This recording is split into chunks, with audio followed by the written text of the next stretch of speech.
Hello, welcome to News Roundup, where we bring you highlights and case stories. I'm Sharifat Ibrahim. First, the headlines.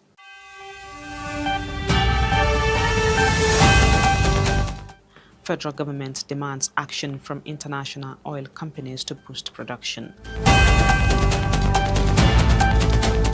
Kogi 6th Assembly members endorse Tinubu Ododo for second term. NFF moves to secure Charlie with contract extension talks. Now the news in details. The federal government has urged international oil companies operating in Nigeria to take concrete steps to increase crude oil production as the country targets 2.5 million barrels per day by 2027. Nigeria's current output stands at about 1.6 million barrels per day, far below the budget benchmark. Speaking at the 2026 Nigerian International Energy Summit, the Minister of State for Petroleum Resources, Senator Heineken Lopobiri, said the government has created an enabling environment for operators to succeed. He stressed that the success of the petroleum industry depends on upstream production and reminded companies that the Petroleum Industry Act makes no distinction between indigenous and foreign operators. The minister assured stakeholders of continued government support through reforms and incentives, but said it is now time for oil companies to invest more, increase production, and deliver results.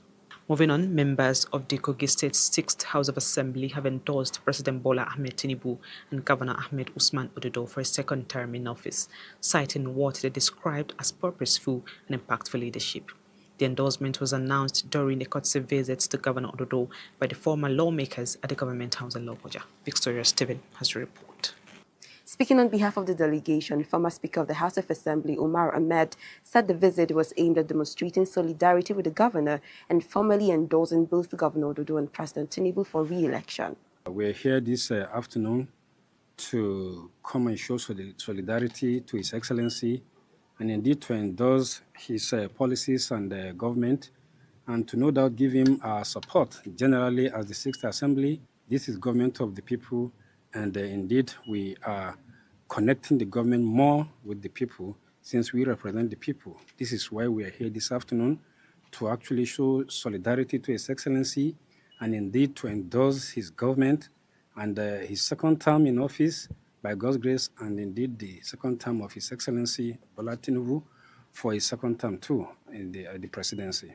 He noted that the former lawmakers fully support the policies and programs of the current administration, which he said are focused on improving the welfare of the people and accelerating the development of Kogi State.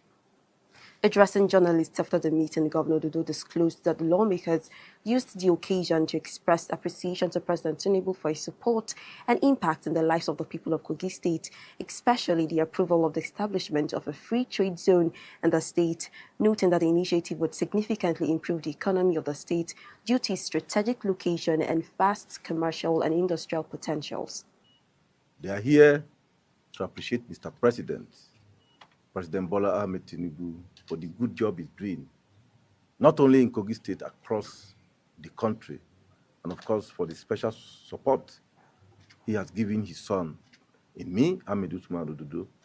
They are here to appreciate him for graciously approving the free trade zone for us as a state, because we need it more than any other state. They are here to thank Mr. President for giving us an express approval for establishment of airports. They are here to endorse Mr. President for his second term coming. And they are telling me to tell Mr. President not to bother to come to Kogi State, because in Kogi State, APC owns it all. Governor Ododo also commended the president's approval for the establishment of an airport in the state, describing it as a major milestone in the development trajectory of Kogi State. Governor Ododo also noted that the cumulative impact of these presidential interventions informed the endorsement by the former lawmakers. He commended members of the 6th Assembly for their show of confidence in his administration and for their support. The Kogi State government has reaffirmed commitment to the welfare of widows, persons with disabilities, youths, and other vulnerable groups across the state. The assurance was given by the Director General Government House Administration, Dr. Shaibu Oricha, during an empowerment program organized by his office for widows at the Government House at Lokoja. He announced plans by the state government to roll out an empowerment program targeting youths, widows, and other disadvantaged groups. According to him, his office is already working closely with relevant stakeholders to identify genuine beneficiaries of the initiative. Shaibu expressed gratitude to the former governor of Kogi State, Yahaya Bello, and Governor Ahmed Usman Ododo for the opportunity to serve the state in various capacities. He emphasized that the present administration remains committed to giving back to the people, particularly the most vulnerable members of the society. He encouraged the widows to remain resilient, stressing that the loss of a spouse does not mark the end of life. Speaking on behalf of the widows, the coordinator of Kogi State Widows Network, Mrs. Ojone Ojata, commended the Kogi State government for its benevolence and continued support to widows in the state. She offered praise for divine guidance and success upon the administration of Governor Ododo for prioritizing the welfare and well-being of widows and other vulnerable groups in the state. The news roundup is coming to you on Loga TV. We'll be back shortly. Stay with us.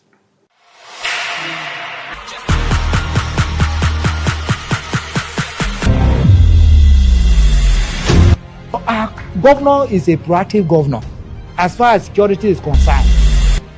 In line with your vision, so that the people of Kogi State will move about in a secure environment peacefully, we intend to make sure that the forests and the communities of Kogi State once again enjoy peace. His Excellency Alhaji Ahmed Usman Dudu, fellow chartered accountant, has been supportive to our operational engagement within the state. By this initiative, I am confident that His Excellency has reaffirmed his commitment to ensuring consistent support, collaboration, and cooperation with the Nigerian Army. With this the tense situation of security you see perceive, may God Almighty reward you. They are doing work fine. We appreciate them more. That's our enemy. As they see them, they kill them all the time. Then the patrol in the midnight all the time. But because of several clearance operations, I think we're having headway, and God is giving us victory over them. In the last couple of days, is victory all along for us and for our security agencies. We have men that can confront these criminals. I'm very happy with the level of operational successes that they have recorded thus far, and we are not stopping here. We are moving on until we push them out of our land.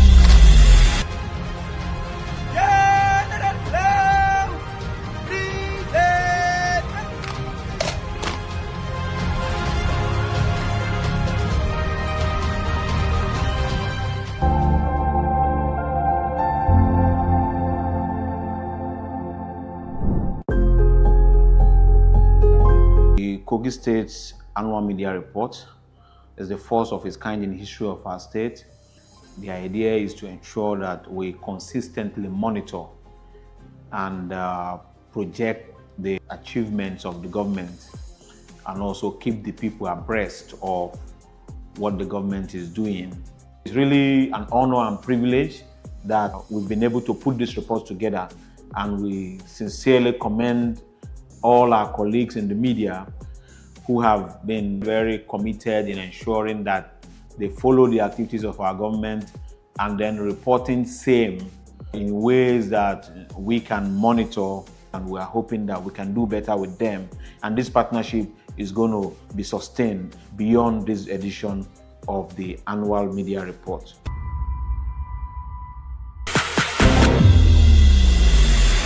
We extend our gratitude to our governor, His Excellency Alhaji Usman Ododo, for his efforts to see that we have a very good development in our community in general, especially this unit of road. We had it very tough to convey our material as at then. When this governor came, the construction is ongoing. We've been having it very perfectly to convey our material from our farm, from market to our residents conveniently. In the next election, I don't think our governor needs to campaign in this place. We all vote him. Some people come and find the land here It's because the road is good. We really appreciate the government for doing this particular thing for us. Since they introduced this particular erosion control in this area here, we are all happy about it. Here is very free. With this rainy season, water will be flowing freely now. Everybody will be enjoying their own environment. We thank God for that, for the government to impact this particular project in this our area here. We are very happy about that. We want to give kudos to His Excellency, the Executive Governor of Kogi State, Alhaji Ahmed Usman Ododo, for this magnanimous achievement. This particular one is laudable and we so much appreciate it. We are not going to hide. We are to serve our people. We are not going to deceive our people. I want to thank all of you for believing in us.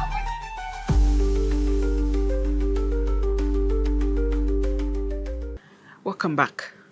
The technical aide on presidential priorities in the Office of the Special Advisor to the President for Policy Coordination, Dr. Senusio Ohiare, has provided e-registration kits and mobile phones to support the ongoing electronic registration of members by the All Progressives Congress in Adabi local government area of Kogi State. The donation was presented at the All Progressives Congress Secretariat in Ogaminana as part of efforts to strengthen the registration process and boost participation across the local government area. Zinat Habib has more. The donation was presented at the All Progressive Congress APC Secretariat in Ogaminana as part of efforts to strengthen the registration process and boost participation across the local government area. Dr. Ohiare, who was represented by his personal assistant, Mahi Kashim, said the intervention includes deployment of additional registration agents to ensure a smooth and successful exercise. According to him, the initiative is aimed at expanding APC membership base with the objective of making Adabi local government record improved number of registered APC members in Kogi State, while positioning the state to emerge with an equally impressive number of registered members nationwide. He added that the donation aligns with the APC's broader strategy to consolidate and expand its support base ahead of the 2027 general elections in continued support of President Bola Ahmed Tinubu and Kogi State Governor Ahmed Usman Ododo. It will be recalled that Governor Ododo had earlier flagged off the APC e-registration exercise across Kogi State, urging government appointees and party stakeholders to take the lead in mobilizing party members for the exercise. On sports, the Nigeria Football Federation has opened talks with Super Eagles head coach Eric Chell over a possible contract extension. The move follows approval from the National Sports Commission, clearing the way for formal negotiations between both parties. Chell, who took charge of the Super Eagles in 2025, has previously indicated his willingness to continue with the team. The decision to begin extension talks comes amid reports linking Chell with interest from Tunisia, where the Tunisian Football Federation was said to have made inquiries about his availability. Since his appointment, Charlie has earned praise for instilling resilience and tactical discipline in the Super Eagles, qualities that have impressed fans and football analysts alike. Under his guidance, Nigeria recently finished third at the Africa Cup of Nations in Morocco, further strengthening his case for an extended stay. And that is on this week's episode of News Roundup. Until next week, I'm Sharifat Ibrahim. Thank you for staying with us.